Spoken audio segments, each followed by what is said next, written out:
What's up, everybody? It's Chad from Ask Chad Grassy Logic.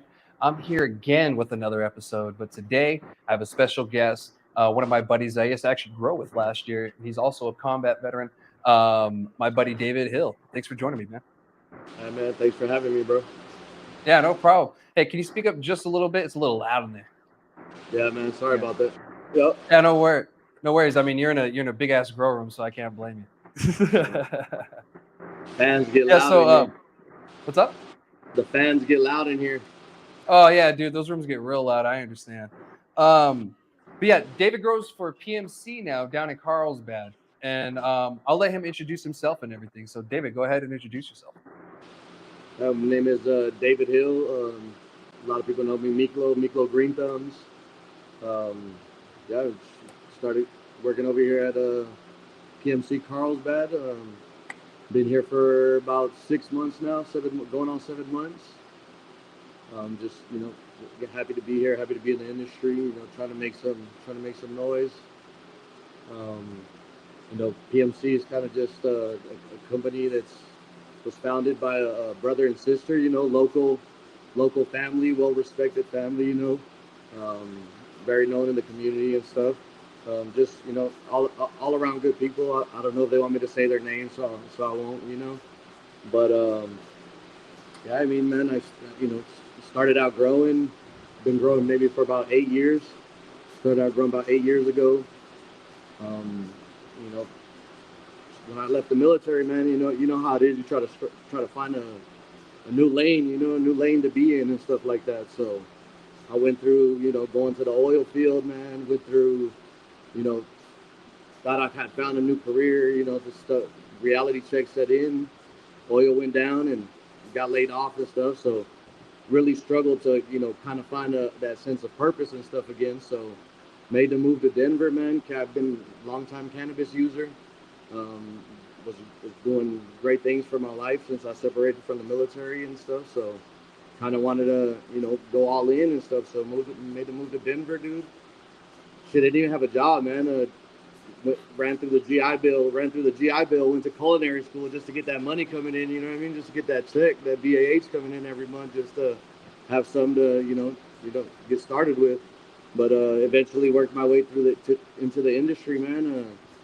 Interviewed for a trim position, and the lady that I was talking to, I guess, just got a good vibe, good energy. They said they needed somebody very structured, and it sounded like I'd be a better fit for the cultivation, team based off what we were talking about and stuff. So that's where I got my real first, commercial, start in the cannabis industry at Colorado. Shout out Shift Cannabis, Ridgeway, Colorado. But met a lot of great people, man. Learned the commercial game from a guy up there named Cade and a female named Charlie. So she's really the one that showed me the commercial way of doing things. And then a friend of mine, Corey Thompson, came in and took over the facility and showed me that really how to become that top tier kind of cannabis producer, So yeah, from there, man, just grinded it, was a crew lead, went through the whole process of being in the grow, doing all the dirty work and stuff. And once it legalized in New Mexico, I grew up in El Paso and wanted to get close to home and had big dreams and stuff. So here we are now, man. This is where we're at. So you're kind of living the dream, essentially. Yeah, man. That's a lot dope. of sacrifices, but it was worth it, Yeah, because you just made a move, right? What's that? You just moved, right? Yeah, I just moved out to Carlsbad, man. Yeah. Yeah. We were running around the Las Cruces area and Chaparral and stuff like that. And, now that it became a full-time thing here and being the grower here, you got to be here every day. There's no days off. Plants don't take a day off. No, not at all. You and I know that for sure. Yeah. Yeah. And speaking of, for people that are watching that don't know, David and I did work together last year in a grow facility. We were there side by side. I learned a lot from him. He brought in, an industry perspective that I didn't have, and it's great that I had that. And so I appreciate that, man. Appreciate you too, dude. Yeah, for sure. I mean, you're a hell of a grower. I got to give you that. You know, I've tried some of his product that he's grown out there in Carlsbad. Phenomenal. Thank you, man. Appreciate you, bro. Appreciate that. It's love. I always love, bro. Oh yeah, man. You know, love all around. You know, that's what this industry's about. You know? I didn't know shit about the outdoor game, bro. You schooled me on some outdoor shit, you know. So definitely appreciate that, bro. So Yeah, man. You New know, Mexico's a whole different game. it is, and you know, we've talked about this several times. For some reason, like outdoors, like held, you know, cream of the crop here for some reason, and Yeah, the rest of the nation is really not. I mean, maybe in Oklahoma, yeah, but like not really in New Mexico, you know, like other places. So yeah. it's interesting. It's different. Yeah. Yeah. So, how big is the facility you work at? Facility is 8,000 square feet. We got 10 rooms, 11 rooms. One of them's a dedicated nursery, another one's a dedicated bedroom, and then 9 flower rooms. Um, two dry rooms, two nice dry rooms, capable of fitting 2 rooms per dry room. So usually we harvest every week and a half. Just steady rotation, man. Clockwork, you know. Yeah. Keep it Things are on going that. pretty. Yeah, yep. Things are pretty good right now, man. Cycling new genetics in, you know, trying to bring stuff to New Mexico that a lot of the dispensaries we go to, a lot of the people have the same flower, and we're trying to find stuff and grow stuff that's not that a lot of people don't have, you know. So trying to bring some new stuff to the game out here. Oh yeah, definitely. I appreciate that because nothing's more irritating than go from spot to spot and Yeah, seeing the same damn thing. yeah, same thing, man. You know, especially with more of a mature market coming to, you know. Yeah, for sure. Well, with speaking about the facility, could you give us a tour? Yeah, man, for sure. This is So right now I'm in the nursery, right? This is where Yeah, we do all the cloning and stuff. Let me turn my camera around here. yeah, for sure. Gorgeous facility, by the way. Appreciate that, man. And if you guys are wondering, yes, I got a preview before we were recording, so I've seen it before, but I wanted everybody else to see what a producing facility looks like. You know, one that's done really well. I mean, you see how clean it is. So this is a nursery. We got everything listed up there. What's coming along, you know? I like the Some good name. stuff. Some sea junkie stuff. Nice. You guys running any Shout New out sea Mexico genetics? junkie. Trying to run some Zia Farm and Seed, man. Went up there and they showed some love. So really want to pop in that Pineapple Express here pretty soon from them. Heck yeah, dude. Um, yeah, the I can hear you Kismet clear Cross as day Pineapple where you're at, by Express. the way. Okay, so this is basically the Great Hall, right? We have 10 rooms here. Mm-hmm. I'll show you guys inside one of the rooms. This is one of the Look at rooms right here. that. 100 plants. Mm-hmm. We just made the switch to these Cocoa Pro cubes, if you see them. Okay. This allows for a lot of better gas exchange, easier and better dry back and stuff. Not a lot of moisture retention and stuff, so it's real smooth.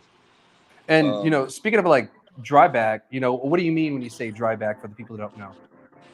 just the amount of moisture that we allow in the plants, you have to let it dry to a certain point Mm-hmm. so you don't develop fungus and stuff like that. Nice. So you're really digging into that crop steering. I love it. Yeah, just getting really dialed in, you know. Mm-hmm. I mean, that's the way the I'll industry is really going. show you guys one more room over here. Yeah, for sure. This is one of the plants that you originally popped, man. So gotta show you this one. Oh yeah, gorgeous. Oh, I was always wondering what she'd look like when she grew up. That Dream Queen, right? The old school green crack Yep. cross. Humboldt genetics. Yeah, humble genetics, man. Let's switch the camera back. Yeah, they look pretty thick. She Yeah, thin. man. Things Yeah, I are appreciate you. You know, what's up? trying to get things dialed in, you know. Oh yeah. I mean, that's the way to do it. There we go. Are we back in the nursery? Or in the yeah. Yeah, get set up here. There we go. Cool. Yeah, and the closer you are, the better I can hear you. That's great. I really appreciate you taking us around the facility, man. And for those of you, you know, that are watching that never seen a facility, they all kind of look different. You know, the one that David's in, you know, it's a really gorgeous facility, I gotta say. But it's one of the nicer ones that I've seen in the state. You know, I've seen a few, but I haven't seen all. There's too damn many for me to go see all right now. Yeah.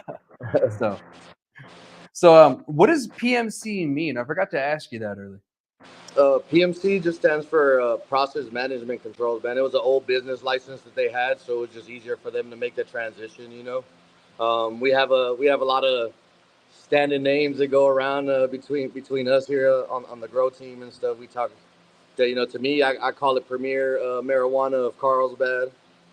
Miss Kelly, one of the owners, she calls it Pretty Magical Cannabis. So a lot of different names, a lot of stuff we play with. But yeah, basically it was just an old business license and easy for them to make the transition. Yeah. Fuck yeah, dude. That's great to see. Yeah, And it's cool that they get a different name. I told people when they're getting in to stay away from like cannabis names because it makes yeah, it harder to operate. for sure, man. Banking and all that stuff just is a lot more difficult.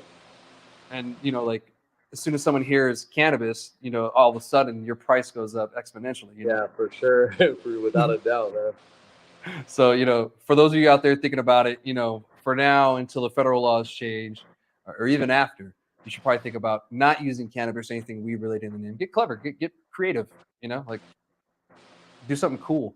Yeah, So yeah, as David said before, he has some genetics that I had popped before, and I had the honor to grow with him side by side. So it's really great to see these plants. They grew up, they were in good hands, obviously, and yeah, man. now You they did just a look you did gorgeous. a you did a great job selecting genetics, man. You did a great job selecting those genetics and popping them, man. It was nice to start off that way. You know what I mean?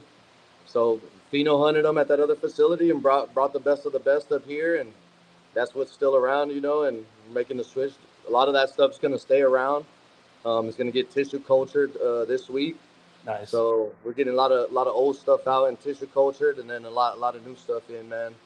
Got a lot of good stuff in the works. We got a male that we have isolated in the facility from Seed Junkie and Ice Cream Crate Cross Cushman's from Yeah, him. So we're gonna go ahead and start some breeding projects and hopefully bring some strong genetic companies, genetic lines to New Mexico. that's good to hear, dude. Because like we said before, it's really irritating to see all these same cultivars everywhere you go. Yeah, Like it's good to get some new stuff in. Do you guys have any storefronts? we don't have any actual storefronts, but we are in a lot of dispensaries across the state. A lot of the Dreams dispensaries, which are various locations around the states.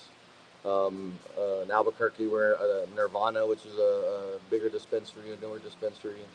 Um, Chaparral, we have a High Valley. They carry our product down there. A lot of our product down there. Nice. So yeah, it's out there, man. It's just certain amount of it gets to go out to certain places, and first come first serve. Oh, I try definitely. to I try to get it as local as we can, man. But a lot of people have those established relationships already, and we're new to the game, so we're trying to catch up a little bit. Oh yeah, I gotcha. And if there's anything I do to help you, let me know because I want to get your guys' stuff here in Cruces. Yeah, man, I'm always a fan of getting. You can talk the talk, but you got to walk the walk. So I like getting my samples into people's hands and try it, man. If it sucks, tell me it sucks, dude. I'm not gonna be mad. I'm not gonna think you're a hater because I just we here we want to grow the best. Like we want to jump in all the competitions with the best. We're not scared of those guys. We give them the respect where it's due. But it's there's nothing wrong with a little friendly competition. No, Yeah, man. exactly. I mean, you have guys in the professional NBA that have played against each other for most of their career, and then now they're on the same team. May have lost David for a second. There we go. You're back. Yeah, so there's nothing wrong with a little competition. Yeah. At the end of the day, yeah, you are a competitor, but it makes the industry better. Yeah, for sure, All man. around. It's always love, man. We're the same community. So it's always love, dude. I never hate on nobody. If it sucks, it sucks. If it's good, it's good. It's just the Yeah. truth, dude. It don't have to be. I'm not taking a jab at your family or nobody like that, But so some of us take it personal. You know how it is. It's like we put our blood and sweat into this, and it's grinding all the time to the point where sometimes your family knows that they got to come secondary to this. This is a 24/7, 365 kind of gig. So and for it to be good, you gotta love it. You gotta love to do this. Oh yeah, dude, 100%. It takes a lot of sacrifice. Being Yeah, there man. twice a day, every day. 3 times a day, every day. You're just driving by, getting groceries, stop by. Yeah, Like yeah, that whole 9 yards. Yeah, it's a lot of passion. And then that's why those yeah, man. plants look so damn good. Appreciate you, man. Thank you, dude. Heck yeah. Well, I can't wait to find you guys here in Las Cruces. I appreciate you joining me on the podcast. Is there anything you want to say about PMC Carlsbad before we switch the topic to growing 101? Nah, man, just look for us in your local dispensaries. If they don't have it, ask for PMC produced flower, and we'll try to make it happen. We got a lot of good stuff coming up. Yerbas frescas coming up. First strain coming out is going to be the horchata line by WYE Wet East. I'm sorry. Um, yeah, so just keep a lookout for that stuff. I mean, speaking of, what other cultivars are you guys really working on that are coming up? Got a lot of different stuff, man. Shout out Cool Beans. We got a lot of his stuff out of Colorado, Cherry, Colorado. My boy J Mac. Um, the Kept Secrets, Jealousy crossed Oreos. Denver Nuggets just won the NBA Finals, so we're gonna drop the Yes, sir. Joker and the Blue Arrow, both by Cool Beans. So we got a lot of good stuff, man. Spearmint style coming from Clearwater, Colorado as well. A lot of good stuff, man. Sea junkie stuff, like I said. Mass medical strains. Got a lot of good stuff. White cunts, a lot of people are excited about that, just the name alone. So yeah, man, just a lot of good stuff coming, man. Nice. Well, I'm excited to see it, and I'm excited to see it enter the market. You know what I mean? And Yeah, man. seeing it grow is always amazing. So I appreciate you joining me.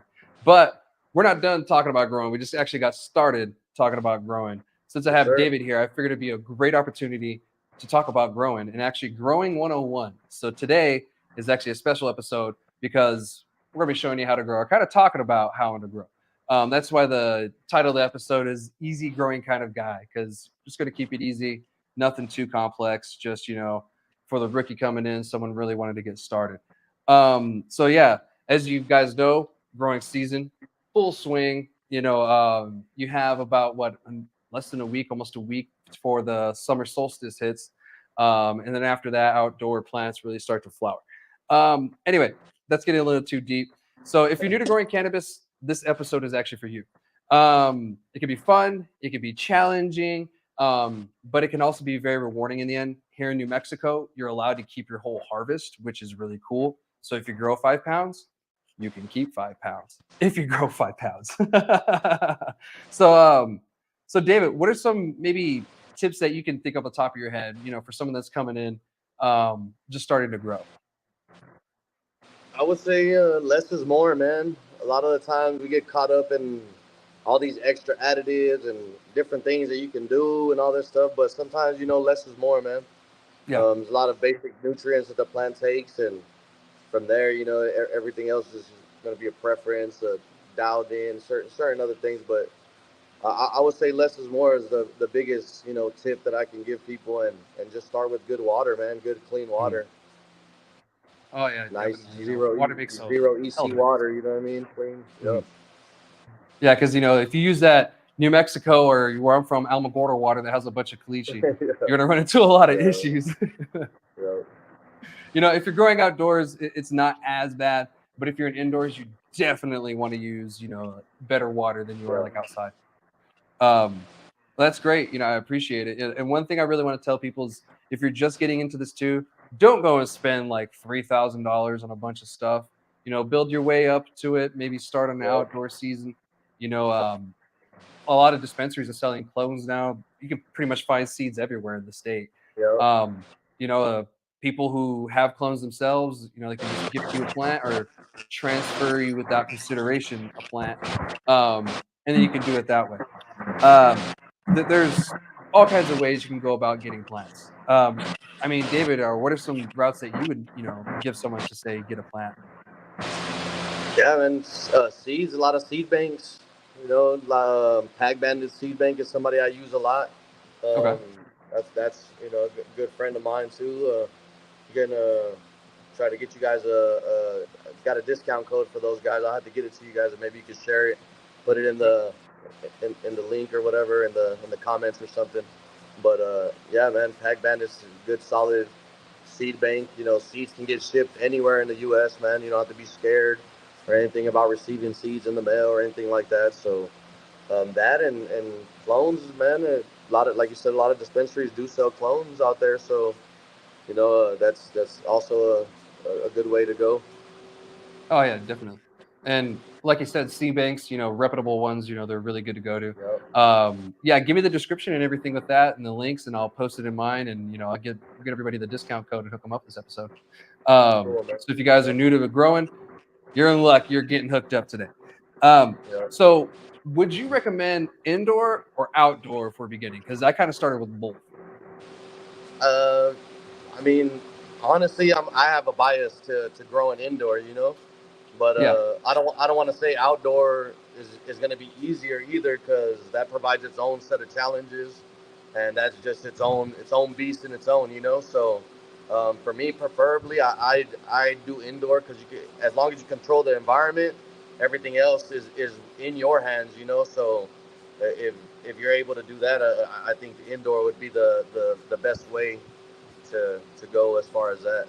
Something Oh yeah. small, like something small setup, and the only way to learn, man, is you got to do it. You know, Hmm. I just read not too long ago somebody quoted this. I can't remember who it was. I think it was a mass medical strains. He said you can learn more in a year from growing than you could like reading books for 10 years about growing. And Yeah. that's true. I'm learning that just now in breeding. I just started breeding. I don't have a lot of experience with it, and I'm learning that males can throw off pollen in beds if it's a vigorous, strong male. He's gonna do whatever the hell he wants, you know. Yeah. So I would say you just got to do it, man. You got to Mhm. do it. Yeah, just dive in. Don't be Yep. afraid to fail because every grower has Yep. failed.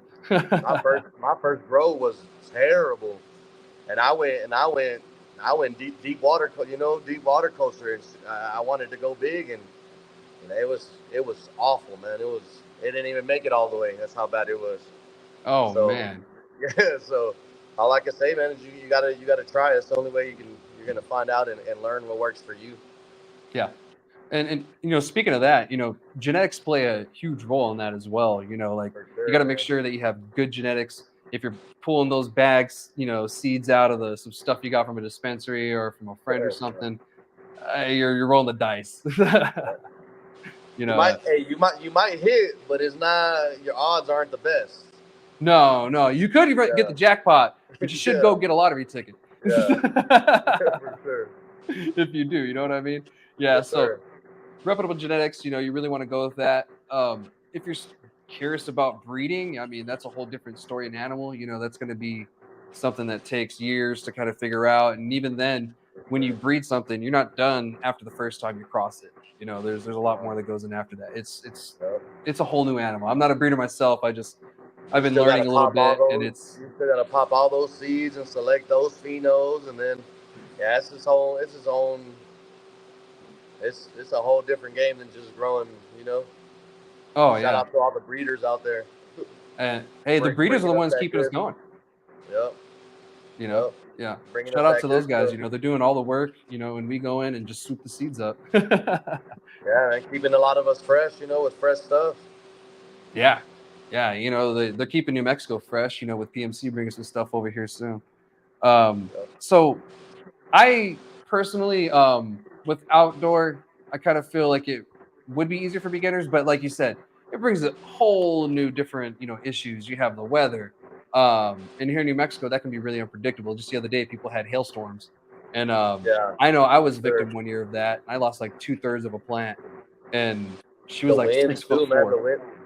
Yeah, the Huh? wind is crazy out here too. Yeah, Yeah, so I. the wind, and then depending where you are, where I'm from in Alamogordo, we have gypsum flying around everywhere. And so, Yep. you have to worry about that. And you got Yep. plants fucking all over your plants. I mean, Yep. bugs fucking all over your plants. Yep. And, that's not fun to deal with. And then you got people that might steal it, or animals that want to eat it. And so, Yeah. those are all the issues. Huh? Cross pollination and all that stuff, man. If people are growing hemp and all that, man, it's over. Yeah, definitely. My dad had some issues with that last year. Someone in his neighborhood had a male, and he ended up with some seeds. He didn't have a fuck ton, but he had quite a bit. And I was like, you should probably put signs up in the neighborhood and tell people to get rid of the mills. No You hemp know? no hemp in this neighborhood. Yeah, it's like, hey, don't be growing no hemp. What the hell? Breed inside, damn it. Yeah. Yeah, and so with talking about all that, let's talk about mediums, because you said that you did deep water culture. For those who aren't, too keen on like the wordage and all that and the verbiage that we're talking about, what is deep water culture? That's basically your plants are just suspended in water, and the water's just circulating and aerated and stuff. But it's yeah, the water's got to stay dialed in as far as temp, nutrients, pH, and that's a constant. If you're not there all the time, it's a lot challenging. It's a lot more challenging. Yeah, Um, I've tried living soil and just a lot of different variations on how to mix teas and all that stuff, and I really found cocoa to be, my sweet spot on, and it's very forgiving in a commercial environment. If something gets missed in a day or whatever, and the plant takes a hit, takes some shock, it's easy to really counteract that or remedy it pretty fast. Or if it has too much of something, it's quick and easy to flush and remedy that as well. yeah, So I've just found cocoa to be the easiest to work with and the most forgiving, as yeah. far as that goes. Oh yeah, definitely. And I agree. I've really Yeah, been fond of cocoa, the past few yeah, years. I grew some autos in the little tent I'm sitting back. I'm getting my room back up, and nice. I used cocoa with a little auto feeder, and it was easy peasy, Yeah, you know. yep, And people who are starting, maybe look at something like that. They have little auto feeder things where you set it up on an app, and it's go and forget, because I know people can get lazy and not want to water every day, or they forget, and even myself. yeah, yeah. Now you can get sensors and everything for your tent that you can control everything on your phone, man. If you really want to get technical with it, and growing will be real easy. Yeah, those AC Yeah, infinity tensors, something else, man. yeah, man. I'm not sponsored by them or anything, but like, Yeah, it's just, yeah. yeah. I have one of those too at the house. The Yeah, little metal plate in the side and everything. yeah, That thing is suave. But yeah, man. like we are saying, there's a plethora of different mediums you can choose from. Cocoa being one of the more popular in the commercial side, or even at home grow. I use it at the Yeah. house. You have rock wool, which is just rock that's heated up and spun almost like cotton candy, which is terrible for the environment. But it retains water really well, et cetera, et cetera. And a lot of commercial grows use that as well. Of course, then you have soil, just regular old soil. You have the Fox Farm. You got the other millions of different companies out there that there are now for soils. Then you have Build a the soil. teas that people like to use, which is pretty much just microbial food. And Yep. it's just beneficial for the roots and everything in the environment down there. And you're pretty much just trying to create a whole around ecosystem when you're going with soil. And for some people, they like that. For me, I'm like David. I'm simple. Give me some Yep. cocoa, give me some newts, and let's go. So Yep. if that's the route you want to go, do it.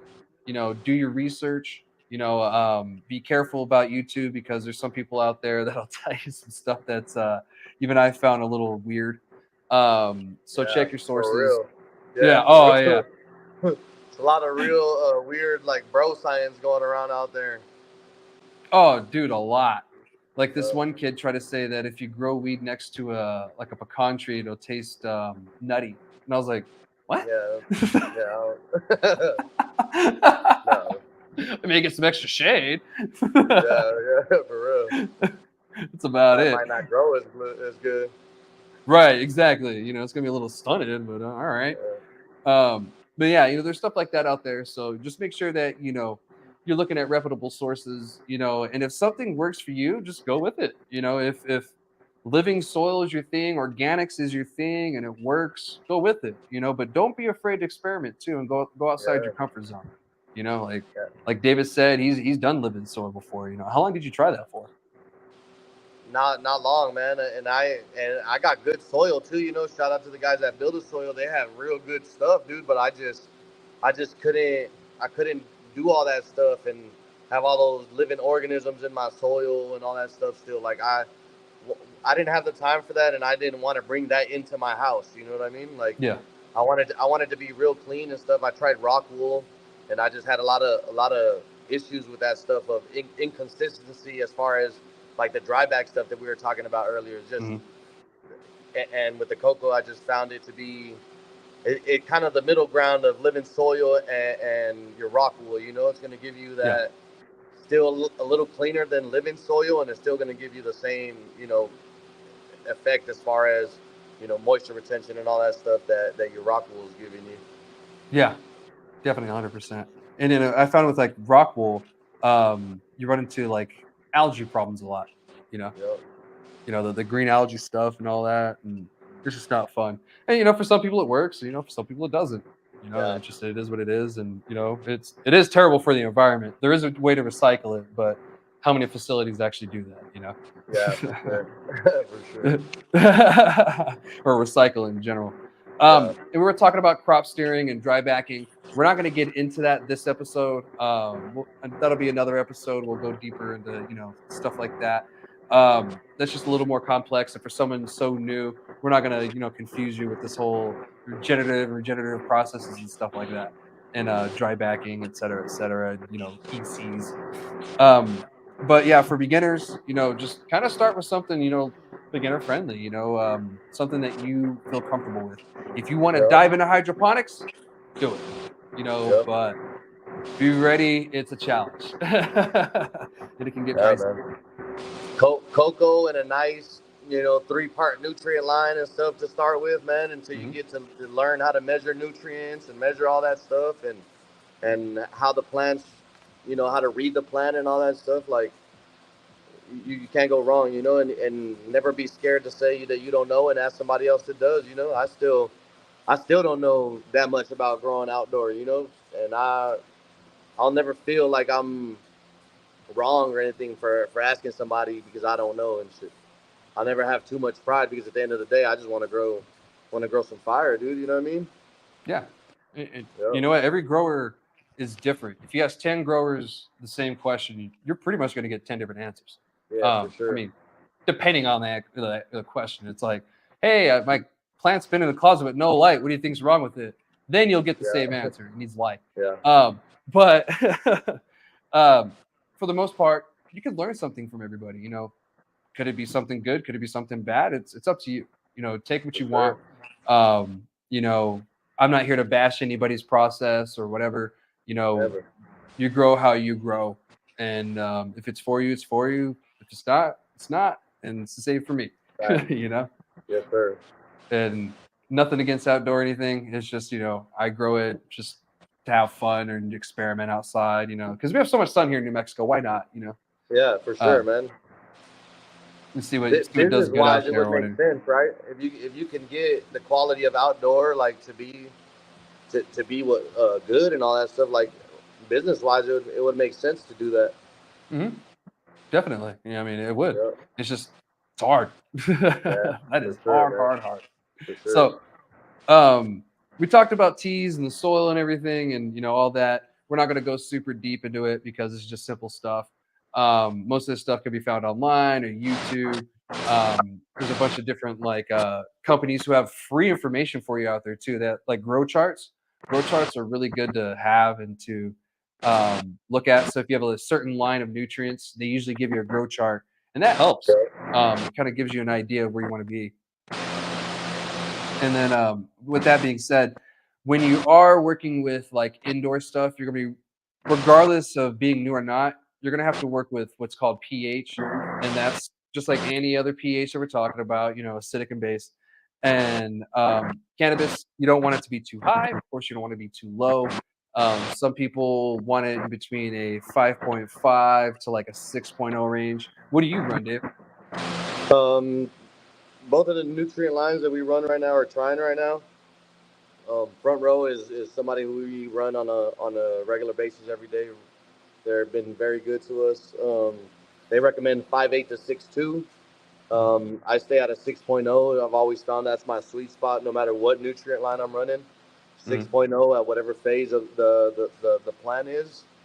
is a good pH to run, and it just it'll vary from nutrient line. Most of the times they'll have a recommended pH based off their nutrients and stuff like that. Oh yeah, definitely. And going off the recommendations always does help. But Yeah, if you're doing something different and it works, just keep doing it. yeah, And for sure.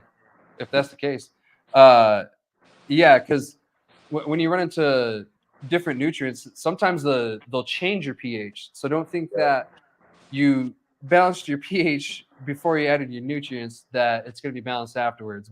More than likely, it's not. So you're always yeah, checking your pH and everything. Get a little cheap little meter from Amazon, like $12. Um, and it's good to do it outdoors. Outdoors, they do say you can go a little higher in the pH, but indoors, you really want to be kind of spot on. Like David yeah, said, like his sweet spot at 6.0, mine's 5.8 to 6.0. It's around the same area. So that's what I found too, is the little sweet yeah, spot is, within that area. yeah.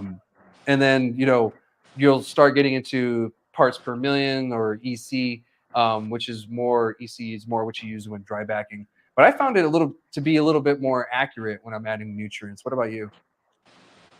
Yeah, I like we measure everything off EC, just conductivity, and Yeah. every nutrient line is different again with that. I like a 2.0 EC, but there's people like Athena where your EC goes up to like 3.5, so it just depends, on that's like 2100 I think parts per million, Yeah. and I mean that's just it just depends on the nutrient line, and you got to read your cultivar and be able to tell if it can absorb that. Yeah. I like 6020 is what I like to run, but that's not like it's not fixed. We have a Yeah. Mandarin cookies that we're running that loves a high EC. She's on like a 2.7 EC is the max she can take, and Yeah. she's loving it. She's gobbling it all up and just responding very well to it. And then there's some where like the blueberry muffin, you can't go over.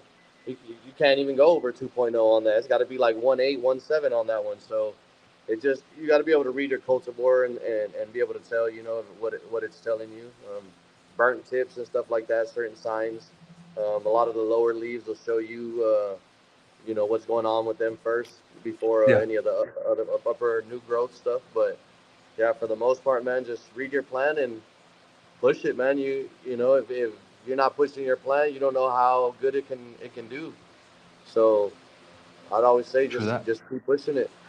Yeah.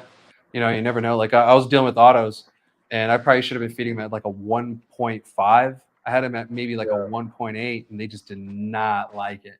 And, even growing autoflowers from photos, if you guys don't know, autoflowers, they don't have like a photo period. So you don't have to go from 18 hours of daylight to 6 hours of night and then 12 and yeah, 12. You can just kind of keep it whatever. A lot of people like to keep it on an 18 and 6, but they're so finicky and they're so unstable these days that it's still kind of yeah, just a little fun thing to do. yeah, I wouldn't rely on yeah. it. Um, Yeah, autos are pretty new, so there's still a lot of people still kind of stabilizing those. yeah, So one day, yeah. One day we'll have some yeah, stable autos, yeah, but for now, they're kind of niche thing. Some people in the industry use them. I don't know of very many who do. I can't even think of any off the top of my head. I just know there's a few out there who do. But when we're talking about EC and parts per million, it's really just what's in your water. yeah, Like the conductivity is pretty much the salts that you put in, and they create like a electrical conductivity. With the parts per million, it's pretty much just what's in it, and it's measuring that, and you can convert the two to each other essentially. It's just a way to measure, so that way you're not feeding too much or too little. You know where you're going to be, and yeah, that's really what those are. So you can look more yeah. into it online. This is just kind of a simple explanation. I mean, unless David, do you have a pretty simple explanation for that? No, that's pretty good. Usually, what I like to do is, every time I'm bringing in a new cultivar, I like to use the recommended by the nutrient company, by the nutrient line, and then on my next one, if I don't have any reaction or adverse reaction or anything like that, like burnt tips or anything like that, I'll keep pushing it until I see a little bit of burnt tips, and I know that right before that is where I need to be for that cultivar. That's where its max is at. That's where it can take. So in Okay. in my veg phase is where I try to play with the feeding and stuff like that, and then as it goes through flower, you're adding bloom and all that stuff. So that's going to change, and that's a whole nother like search game that you have to play with that as well. You know, you start all over when you go into flower on trying to find how much it can take. So, but that's just the best way I can describe that is just keep pushing it until you start seeing those tips on those fan leaves start to react and cut it back just a bit from there. And then that's how you find your little sweet spot. Yeah, that's a Yep. really break it down Barney style way to put it. And I appreciate Yeah. that. Sometimes you just gotta sacrifice a plant or two. Sometimes, dude, you know, or not necessarily a whole crop, but just that your crop this first go is not gonna be as good as it can be because you're dialing it in. Yeah. And like us, we have strain specific rooms, so our feed charts are dialed into strain specific. So Yeah. I need to do that so I can be able to know what to give my plant the next time I run that same cultivar. Yeah. You have the recipe. Yeah, man, for sure. Yeah. And that's It's not a that's whole. not a very common thing in the industry either. There's a lot of it's strain specific rooms. Yeah. You're right. You see a lot of mixed rooms and everything, like, Yeah, oh, this is this and this and this plus this, or, yeah, just a huge flower room for no reason. yeah. So Two, three let's hundred talk plants, about you know. Yeah. what's up? I said sometimes like 200-300 plants in a room, thousands of plants in a room. Yeah. Yeah. Yeah. Sometimes it's just ridiculous and they have everything in there. And you're Five, like, why six do we have so different many strains. issues? Yeah. Yeah. But let's talk about veg and flower, or the difference between. So here in New Mexico, they do have a veg and flower plant count. So you're allowed 6 veg, 6 flower, no more than 12 flower per household, and it's per adult. However, in the law that I've read, it didn't say anything about veg plants per household. So there's a little argument that if you had 3 adults, all of them could get 6 immature each, but you still are capped at that 12 mature. So no one's really challenged that yet, but I mean, I don't see it really being a big deal. I don't see everybody growing. When some people figure out it's hard, they quit, or some people just realize it's a lot of work. But the difference Yeah. between veg and flower is during the veg phase, it's really just growing, trying to get its branches really big, and trying to get more nodes. It's just trying to get big. And then the flower stage is starting to swell up, and that's when you are getting the flowers essentially, and that's when it's reaching it towards the end of its life. It's like, oh, in its mind, winter's coming. I need to reproduce, and you're not introducing a male, so it's sexually deprived, and pretty much what you're smoking is a sexually deprived plant. Is essentially what it is. I mean, what's your take on that, David? No, you're right, dude. This is really the bottom line on that. Yeah, it's a sexually deprived plant. That's why they get so sticky. They're trying to grab as much pollen as possible before winter comes, so Yeah, they can reproduce. Get their genetics out there. But yeah, if you deprive them of the male, they get really sticky. They don't have no seeds, and that's what yeah, sensimilla is, and actually what it means. Um, So you're going to tell when your plant is going to start flowering. It's going to put out more of those little hairs. It's going to look like it's kind of just clustering together. And you're just going to kind of notice it's growing differently. And more than likely, it's in flower at that point. And if you're yeah. indoors, the way that you do that is you switch it from an 18 and 6 light schedule to a 12 and 12. So 12 light, 12 night. What you got anything, David, on that one? Anything No, you man, it's add? pretty standard, man. There's a lot of people playing with different light times and stuff right now, but I Mhm. feel like that's pretty that's been pretty researched, to play around with it a lot and stuff like that. I mean, if you have the time and the facility to do it, I mean, go ahead. But yeah, I think as far as the light cycles and stuff, that's pretty locked in. Yeah, and just for a general sense for a beginner, yeah, start 18 and 6. Don't try to Yeah, go a little lower and mess something up and get confused because yeah, there is some research that they don't need the 18 because essentially outdoors you never get 18 hours. Like yeah, it for never sure. goes past I think 14. Yeah, And so there's the disparity there that I always thought about. I was like, well, you never get 18 hours outdoors, like unless yep, you're in Alaska. yeah, And even then your grow season is very short. Um, yep, So in indoors, you have full control. You can control when it flowers, when it veges. You can even re-veg it if you want, which is a pain in the ass, and I wouldn't recommend it. yep, But outdoors is a total different ballgame. Here in New Mexico, you can actually probably get 2 harvests. if it's a good year. You can put it out in February as long as you don't have another freeze or a crazy freeze, and you can probably harvest around May, June. I've done it before here, and then you plant again in June, and you get another harvest in Croptober, which is around October time, November time. Is around where all of the outdoor harvests really happen in northern hemisphere. What's up? No, I was just agreeing with you. Oh yeah. So right now we're actually headed toward, at the time of recording, June 21st is hitting, and that's going to be the summer solstice. So every day the days are going to get shorter by 1 minute, and the plant's going to start sensing that and say, winter's coming, it's time to flower. So when your plant goes into flower, it's actually going to grow even more, about another 30% or more. How much have you been seeing them grow actually? Once they hit flower, how much more do you see your plants grow when they hit flower?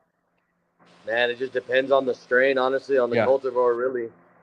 Sometimes they won't stop. I have like, what is it, Mandarin cookies again, right? That one won't stop stretching until like maybe like F6, and then it starts widening up and bulking up. But that thing stretches out and it gets top. Twice it gets a soft top before it gets transplanted into its bigger from clone phase. And then it gets cloned again once it's in week 3 of veg, to give it that extra week to recover. 2 weeks to recover it before it goes into flower. But man, it really just depends, man. But for the most part, I would say maybe like around F3 is when you'll start seeing the pattern of veg, from veg growth to flower growth, where it stops to stretch and do its flower thing and it starts using that energy to produce fruit. You'll start to see that usually with most cultivars around F3. But man, it just really depends. I've seen crazy things, and then you have the 45-day strains that you know Oh, you have we those lost you. you have those 45-day strains that are just gonna blow up and stuff. So it just really just depends, man. Oh yeah, definitely.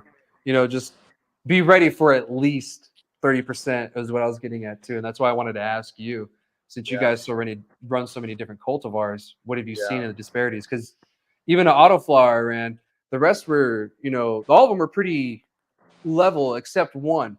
She decided yeah, just to stretch like a motherfucker. So, it's just really dependent on the genetics.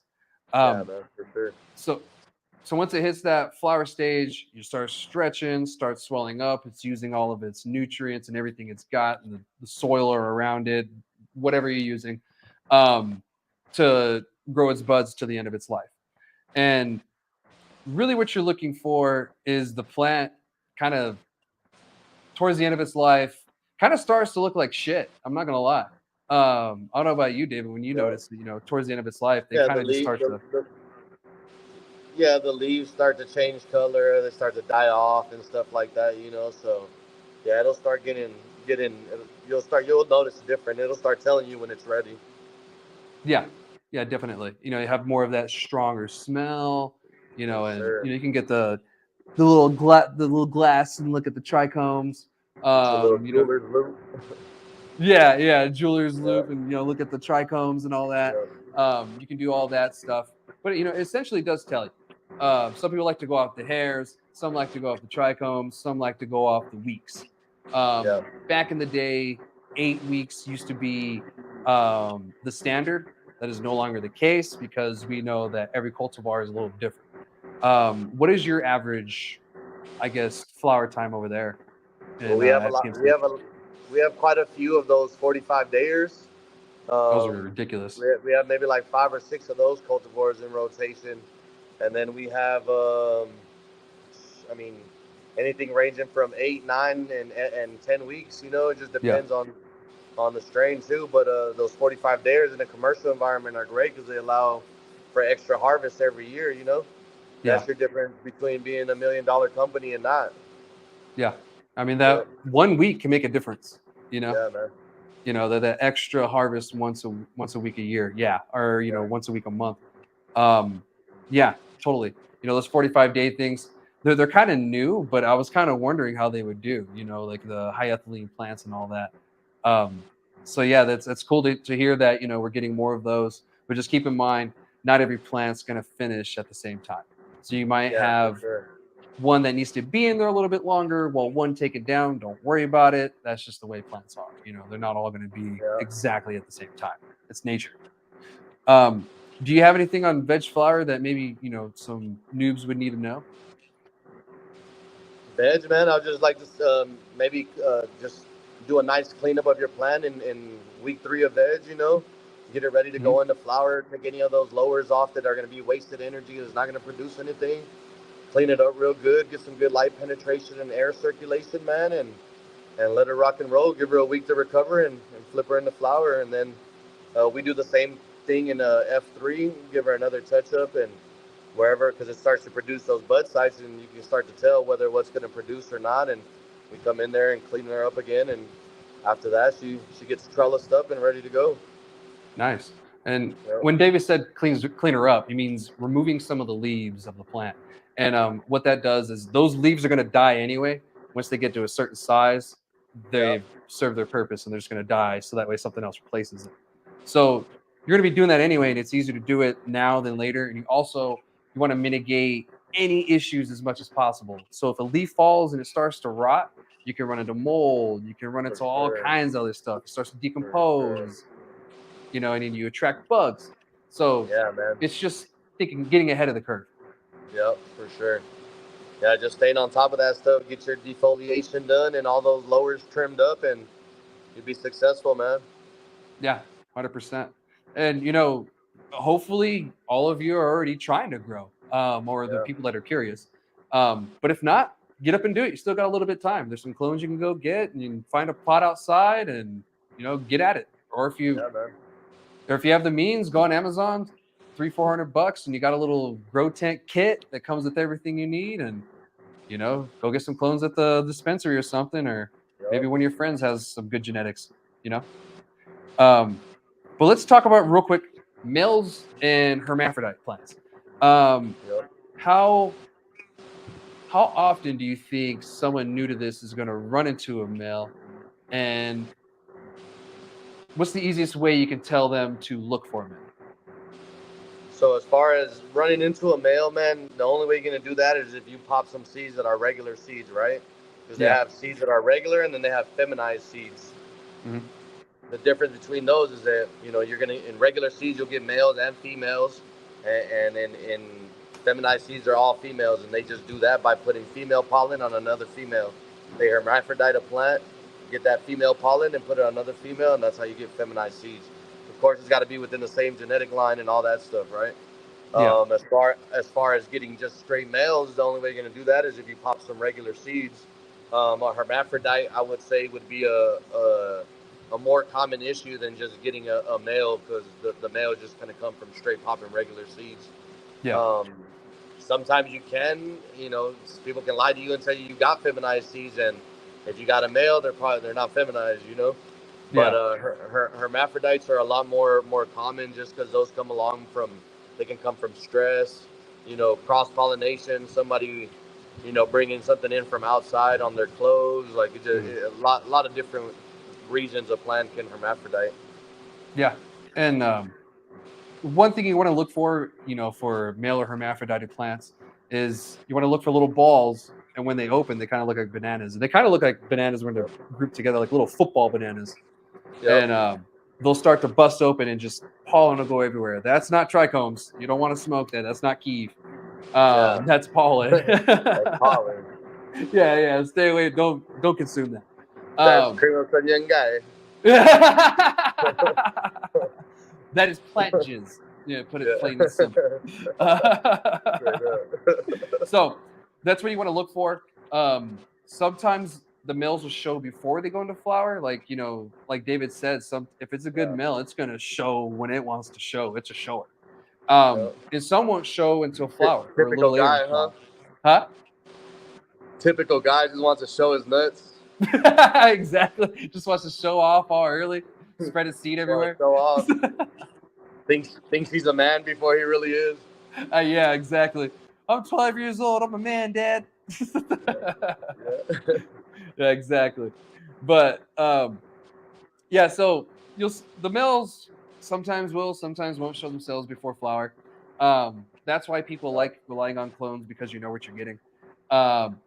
But hermaphrodite plants are kind of a pain in the ass because sometimes you have no clue until you harvest them that they were even hermaphrodited in the first place. Because sometimes they'll only hermaphrodite on the very bottom where you're not able to see things. So when you harvest it, Or you on don't the see inside, that it or hermaphrodited. Huh? yep, yep. Or on the inside, or anywhere just where you can't really see, and that's usually where a plant's gonna herm. Is where it's darker area and stuff like that, where it's a lot of that stress is being caused. So Yeah, yeah, man, definitely. that's a pain And in the ass. yeah, so keep an eye out on that. Some people blame light leaks in tents, street lights, porch lights, Yep. things like that can really throw things off. I mean, during the summer when I'm you're in veg, if you have a porch light on, no big deal. yeah. If it's on a timer, um, maybe think about going to a different spectrum of light. If it's an LED one that you Yeah. can, I don't know if that's really going to help much, other than just turning it off. So that way you don't really have the issue altogether. I mean, what is your advice on something like that? Man, I'm paranoid when it comes to all that stuff. Like in my tent, I put a black plastic over my humidifier screen because it's digital and it's got little LED lights on it. So I don't want to take any risk. And I know it's probably not going to do anything, but Yeah, I just can't. My mind won't rest because of that. So I just have to yeah, do it to give me a little peace of mind. But I mean, you never know. The cultivar, if it's really sensitive, man, it could. It yeah, could really do that if it's not stable and stuff like that. It can, there's no telling. So I'd rather just mitigate any risk and do as much as I can to kind of just cover my tracks. yeah. And one thing I don't even have on my script is IPM. Your pest Yeah, management. IPM. Yeah, Yeah, yeah. man. That's like one of the most important things in a grow. And Yeah, if you're outdoor or indoor, you're going to be dealing with pests. It doesn't even matter. I for mean, even sure. a house For fly. sure. you Yep. know, that's a pest. So if you're indoor, invest in some sticky traps. They have like nice big ones now. You can just hang up somewhere that'll catch anything else. Be careful about getting clones from other people. You may want to quarantine them somewhere to look For out for any sure, dude. issues. What's up? Facts. For sure. For sure. Quarantine your clones. If you get them from somebody else, don't introduce them into your controlled environment right away. Make sure that there's nothing on them and give them a nice little grace period to before you introduce them. Yeah, I mean, because you could introduce something very gnarly to your grow, and it's going to take you Yeah, a for long time sure. to get rid of it, or you're going to have to strip the whole thing down, and it's a pain in the ass. It's better Yeah, to man. be on it, to take all these precautions instead of trying to fix it when it comes along. Yeah. Some people like to use sprays. Some people like to use neem oil. Whatever your option is, that's your choice. There's a lot of options out there. Yeah, man. Diatomaceous earth is another organic way to go if you want to go that route. What do you guys use in your facility? Man, honestly, I'm not a big fan of foliar sprays, like just in general. I'm I not know that either.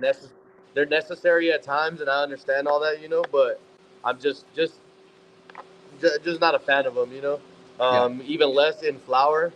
But yeah. if you ever do have to spray, I like we use a thing called Lost Coast Plant Therapy. Okay. It's very very natural, mostly peppermint oil and stuff. It's a plant wash. The plants love it, man. They always respond really good. So we just That's do it cool. now as a preventative because Mhm. the plants respond so good to it that and it works for everything, man. Any kind of pest and fungus. And I've have a lot of experience with it and a lot of different, actual pesticides in Colorado. You had to be a certified pesticide applicator, which Mhm. I was up there and all that stuff and spraying sulfur and all that stuff. Man, I'm not a big fan of none of that stuff and got introduced to Lost Coast Plant Therapy and been using it ever since. Man, I love it.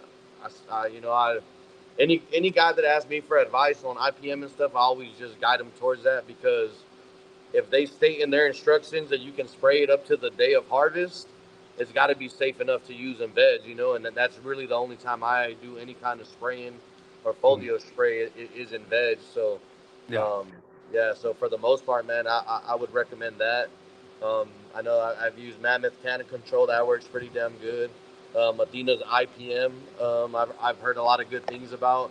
I don't have any experience using it yet, but it is a pesticide and in New Mexico, you have to claim and register that you use pesticides if you do, and sometimes that's a deterrent from people buying your flower. So we try to steer clear and stay as clean as possible, man. Yeah. Even the Lost Coast, man.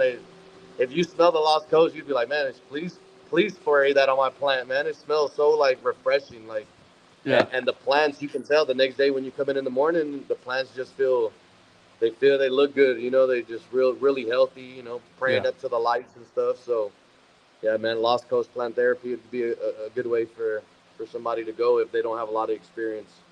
Nice. Even if Well, they give do me have that link and I'll experience, put that in the description too. for sure, man, we'll do. Heck yeah. Um, any other tips for IPM? Just watch your moisture levels, man, and watch your moisture levels, watch your airflow. You have always some good air circulation, no stale air, and that's about it, man. Just keep your plants clean and your plants area clean, and you shouldn't have any issues. Yeah, definitely. If you have a bunch of dirt on the ground, a bunch of leaves, we want to try to clean some of that up. Yeah, A little bit here and there, it happens. But, if you have like a mess, you're probably going to run into issues. yeah, And all that stuff. Sitting water, that can cause you some issues. yep, Little stuff like that. Just common sense. Common sense usually prevails in most cases when it comes yep. to growing too. And Um, if you do have any issues, man, just don't be scared. Don't panic. Just react and remedy the situation. yeah, Your crop's not lost. It's if it happens. Sometimes it happens. But that's why we test at the end and all that stuff to make sure that all that stuff isn't in the stuff that we're putting out. yeah, definitely. Yeah. And if you go to someone else's grow or outdoor grow, don't go inside of your grow right afterwards. Yeah. Take the clothes Sure. off, put them in a washer. You don't want to go in there till you shower. There could be whatever on you, from there. If you Yeah. went to an outdoor grow, more chances you're going to have a bug on you. You're going to have some kind of spore on you of some sort, and you really don't want that getting to your grow. So just Yeah. be cautious and have common sense. So I threw an IPM in there because like I totally forgot about it, but I'm glad we talked about it. So now we're towards the end of it. Let's talk about drying and like harvesting, drying, and curing. Let's talk about that. We'll do it all in one. So Yep. what is your go-to way to harvest? Some people like having it all on the root. Some people just cut. Some people cut per branch. And I understand um, when you're producing so many, you guys usually cut by branch, right? We cut the whole plant and hang the whole plant, man. Nice. And that's just I found the best way to get consistency, nice. To me, it's like when you're smoking meat. You know what I mean? It's got to be Yeah. low and slow. You got to Hmm. have that good air circulation for your fire to stay lit, but not too much for that fire to be kicking and stuff. But it's got to be low and slow, man. 60, 60, I like a lot. If you can get in the 58 range on temperature, that's great too. I like being in a nice, nice cool environment with enough airflow, but very limited. Not Yeah. too much to where my stuff's drying out too fast. That's where you get that hay smell and taste, and you lose a lot of your terpenes. Yeah. Because Terpenes evaporate in the heat at a certain temperature. They're going to evaporate. So you want to make sure you keep your place cool and nice and humid to keep your plants and your terpenes there, present. yeah, definitely. And I found the same thing. With drying the whole plant, it just seems to Yep. dry better. It tastes better. Um, my other thing too is trimming. Don't wet trim. You'll regret Yeah. it. Like I try to tell people all the time, Man, please don't wet trim. That's one thing that I will for say real. and stand behind is dry trimming. What about you? Yeah, wet trimming hurts me, man. You get chlorophyll all over your plant, man. It just, yeah, man. Don't stay away from wet trimming.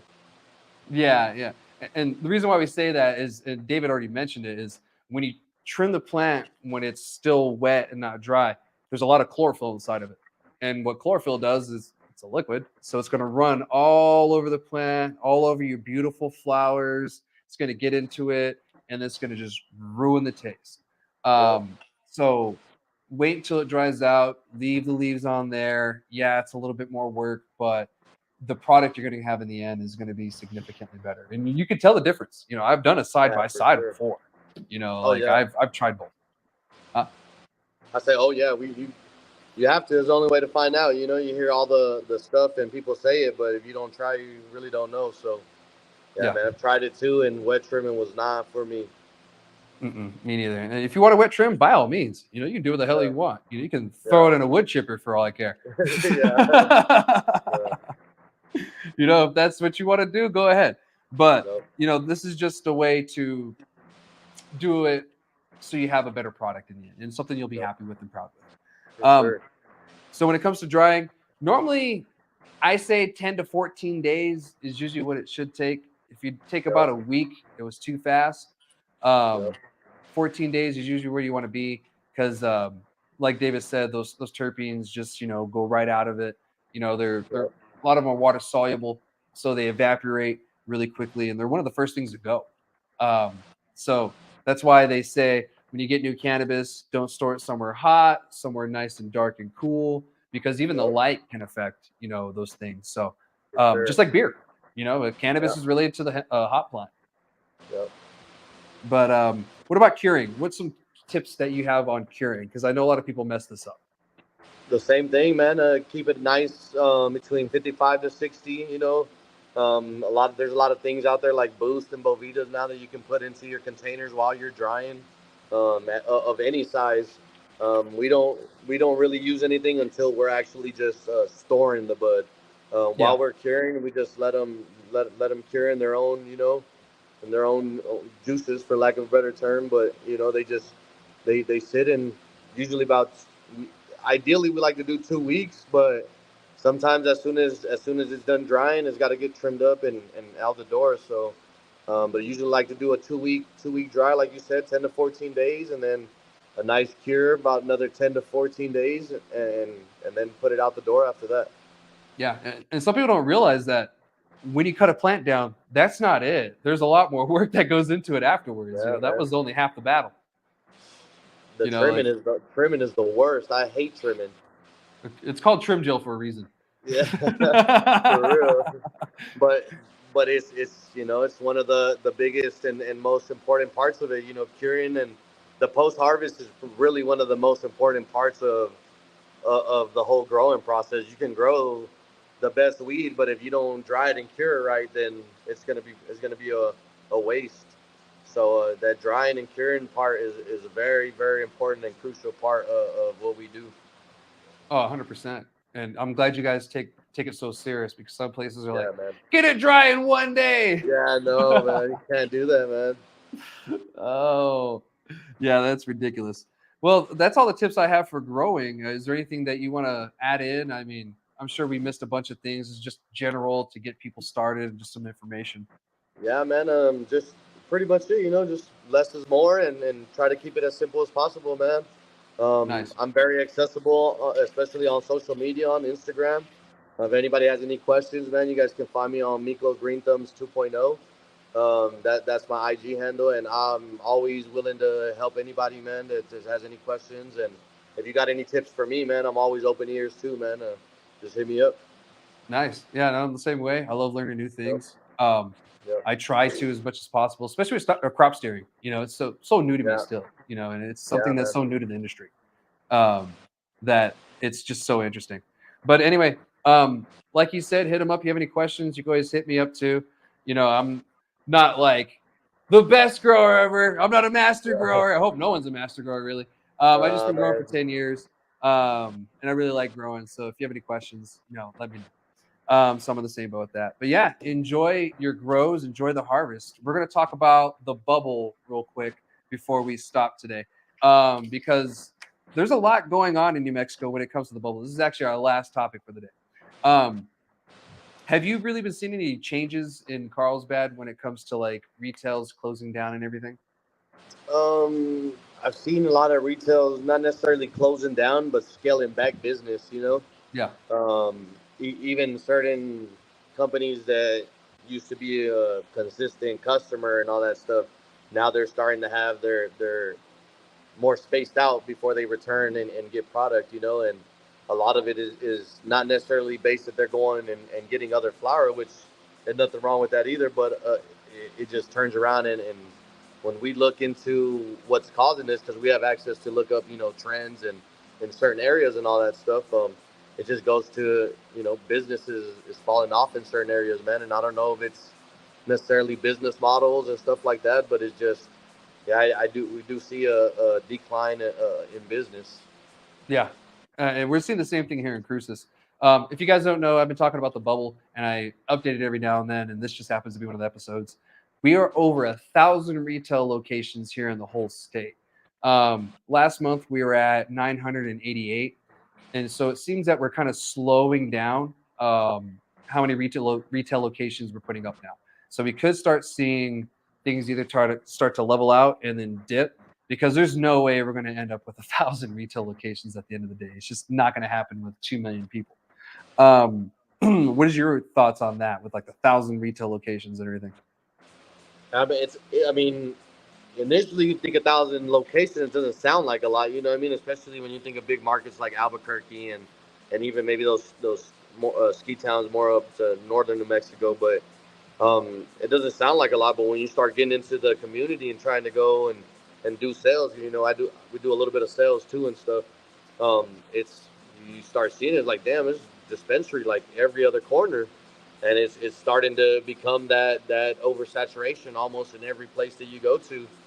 And I mean, it was a point in Colorado where there was more dispensaries than there was McDonald's and gas stations on every corner. So Yeah. I'm not sure if that's what we're trending to, but yeah, there's dispensaries popping up every single day. Even as one falls off, it seems like two more pop up. So um, I'm not sure, man. It's kind of a weird time right now. Summer's coming, so hopefully we'll see. I'm not sure how big New Mexico is as far as like tourism and people coming to New Mexico and stuff. But I mean, I would hope to see the industry and the market thrive a little bit during this time. Oh, me too. And I wish everybody could win, and all these Yeah, like 1,000 retail locations could win, but that's just not the way things go. There's a way things are and a yeah, way for things should sure, be. man. And this is business at the end of the day. So, I mean, next month we'll see where the industry is going when we get new numbers. Is it going up or is it Yeah, going down? I kind of feel that we might start seeing it go down. And we may add a few more, but I already know a few that are shutting down, especially here in Las Cruces. I know a few that have already shut down. And in Albuquerque, some are already up for sale and already under new yeah, ownership. So that's another thing that's happening too, is these MSOs are also buying these mom and pop shops, and some are buying the dirty 30 people. Some of those people are opting out and saying that, yeah, we're going to sell out now. This guy offered me $20 million or whatever amount they yeah, offered him, and so yeah, can't really blame them. Can't really say I blame them, but at the yeah. same time, that is what's happening. And I was just kind of curious if that was happening on your side of the state too, because a lot's changing, and I feel New Mexico's on the brink of a huge industry change. What do you think? Yeah, man. I do too. I feel like hopefully it's not gonna take we're not gonna take a hit here how other markets did and stuff. Hopefully we learn from that. Hmm. But yeah, man, I do see a turning point, and honestly, I want to say for the good, because I feel like the state eventually is going to step in and kind of start to limit, shitty business practices and stuff like that, and those kinds of business models and business plans are going to start phasing themselves out, which I Yeah. feel like is going to leave the door open for the rest of us to kind of, get back into, being that industry and that community that we're striving to be in. I feel like we're us in New Mexico. We really are trying to set a standard for the country, as far as don't follow what these other markets are doing. Like we have the right plan, but hopefully we can kind of hone in on that and get dialed in on that, man, and kind of make it what we want it to be. Oh yeah, I agree. Because I feel New Mexico has done a lot of great things that no other state has even thought of, or For very few sure, states man. are even doing. Even the consumption lounge thing. That's huge. Big, dude. Um, Huge, dude. yeah, Other markets still are talking about doing that, and it's like, you, New Mexico has led the way when it comes to a lot of that stuff. A yeah, lot of people don't know this, but New Mexico is one of the first medical programs in the country.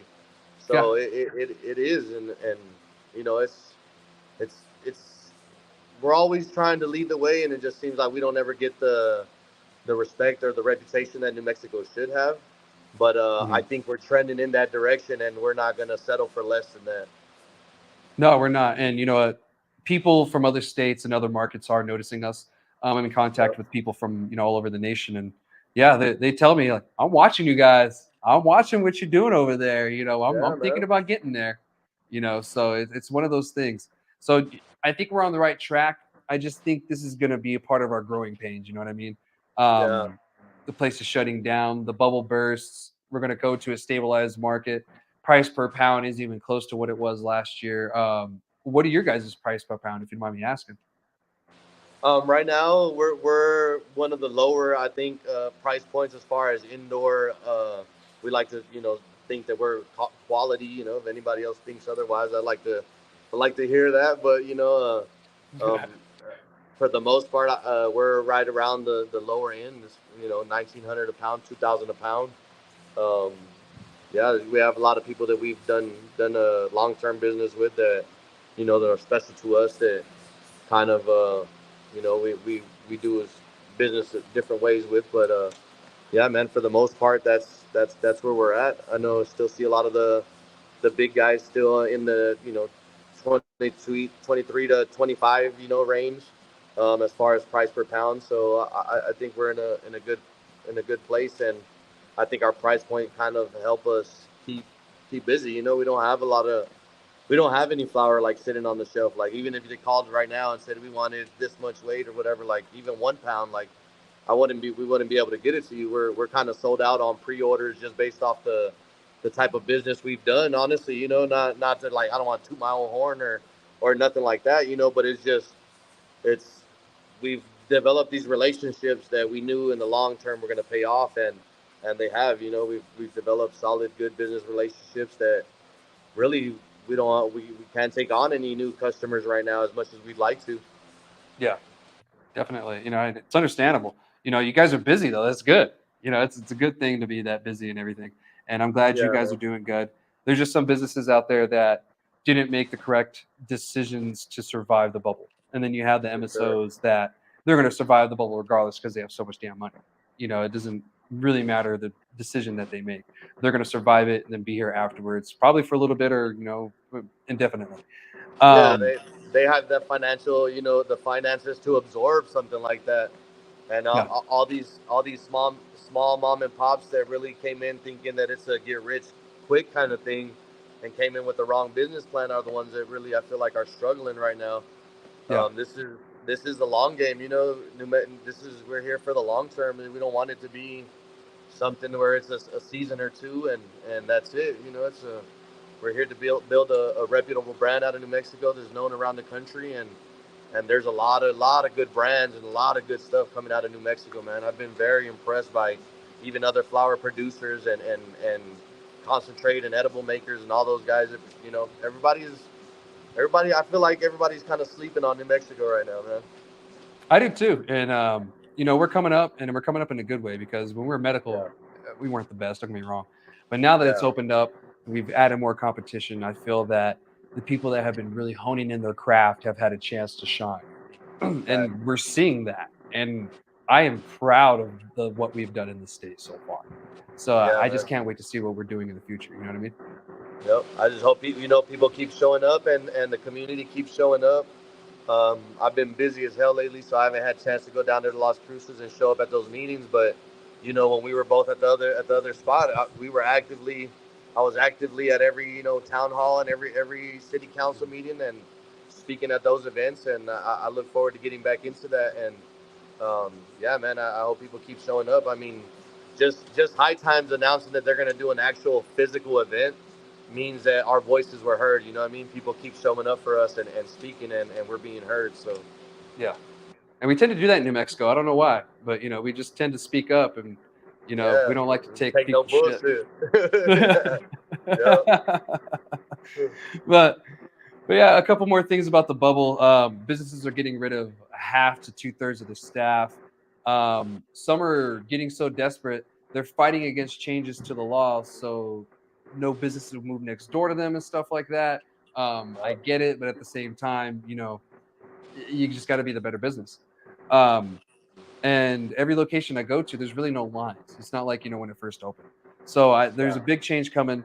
Croptober this year could drive the prices down even further, especially for the outdoor stuff. And we know that kind of goes cheap to start. But we'll see what happens. And this is just going to be a rocky time in our cannabis history here in New Mexico. And this isn't going to be the last thing. This is going to be our first great closure. The next one is going to happen when Texas legalizes. And if you want to know what that's going to look like, look at Colorado right now.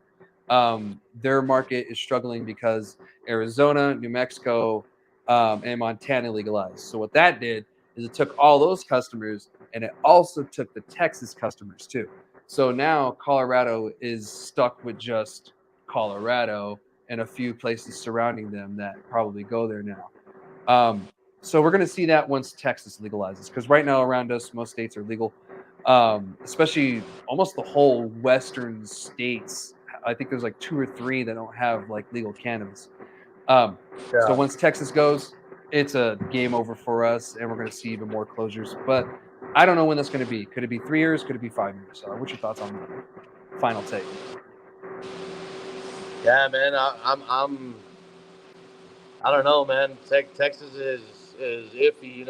You would say that because of the type of state that it is, that it's not going to. But at the end of the day, they're a bottom line kind of state, man. So money talks out there, and hopefully it's for our market. Hopefully it's not soon, but at the same time, I do hope it's soon, because that means we're even closer to federal legalization. And at the end of the day, no matter what industry or what market we're in, I think we all want that, for the people that are still behind bars, paying the price for what we're doing in here, living good, man. Like, really, really living a dream, like working a dream job. It never feels like work, man. It's the only way we can do this. And I hope, hopefully, it's sooner than later, because at the end of the day, I think we all want that federal legalization. 100%. We really want everybody in America to benefit from cannabis, not just us. Yeah, man. And yeah, I can be stingy all day and say, yeah, Texas, don't legalize it because I get all the money from you. Ha ha ha. Yeah. But at the end of the day, I think they, deserve access to. That they should be allowed to consume cannabis just as freely as we do here in New Mexico. And I see those assholes driving around town all the time smoking weed. So I mean, they're already doing it here. Come on, man. Especially we're in an oil field place close to Texas, and we see it here all the time. So it's like, come on, guys. As bad as we don't want it in New Mexico, because it's gonna be that second closure you're talking about. We want everybody to be able to kind of participate, and then the medical patients out there that can benefit from this are really the ones ultimately that we really want to be able to have access to this. Yeah, because they're the ones here first. The patients. Really paved the way. For sure, man. With this whole industry. So, David, thank you so much for having this conversation with me. It was great. We talked about some great growing stuff, and I can't wait to have you on here again and to see what else you guys put out in the future. I forgot I was on the podcast, man. Chopping it up with the homie. Yeah, that's how I try to keep it, man. Real light, and we're homies in real life too. That's another cool thing, with other growers and knowing each other. But is there anything you want to say before we hop off on this? Just look out for us. PMC. You don't see us in your local dispensary, ask for us. Find us on social media, man. That's about it. Shout out to the boy Chad for having me on. We appreciate you, bro. Love you, dog. Love you too, man. All right, well, let's get out of here, and I'll see you guys next week. And thank you again for joining me, David, and I'll see y'all next time.